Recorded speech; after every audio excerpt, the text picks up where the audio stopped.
Salam, hər vaxtınız xeyir olsun. Bu gün əncir mürəbbəsi hazırladıq. İstədim hazırlayarkən qısa da olsa video çəkim, paylaşım edib.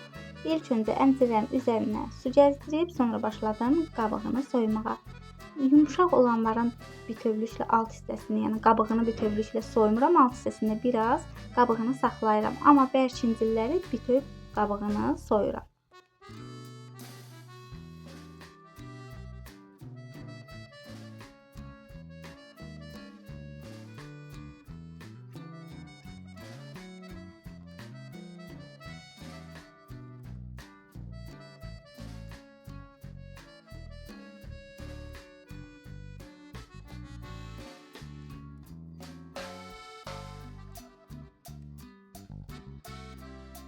Qabığını soyduqdan sonra bişirəcəyim qazanın içərisinə yığıram və üzərinə şəkər tozu əlavə edib gözlədirəm ki, şəkər tozu əriyib, tam suyu çıxsın.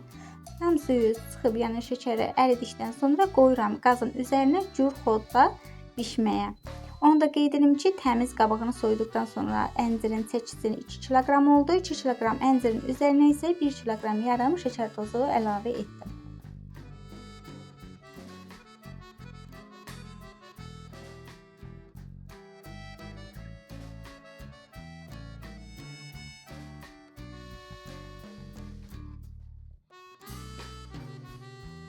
Əncir mürəbbəmiz artıq başladı qaynayıb bişməyə və qaynayarkən köpükləri də yaranır. Çalışıram o köpükləri də yığım və artıq əncir mürəbbəmiz hazırdır. Hazır olmağını da belə də yoxlayıram. Ümumiyyətlə mürəbbələrin belə formada yoxlayıram ki, mürəbbə hazırdır yoxsa yox. Qaşığın ucundan axışqanlığı əgərsə axışqanlığı bərk axırsa, deməli mürəbbəmiz də hazırdır. Bir də boş qabda, yəni belə qabın içərisində mürəbbənin suyu ilə biraz əlavə edirəm.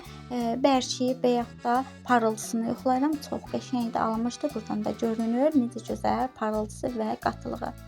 Mürəbbəmiz hazırdır. Ocaqdan götürdükdən sonra salfetka ilə üzərinin həm köpüklərini, həm tumlarını da təmizləməyə çalışıram. Belə mənim üçün daha rahatdır. Təmizlədikdən sonra içərisini yuyub təmizlədiyim, quruladığım bankaların içərisinə mürəbbəmizi yığıram.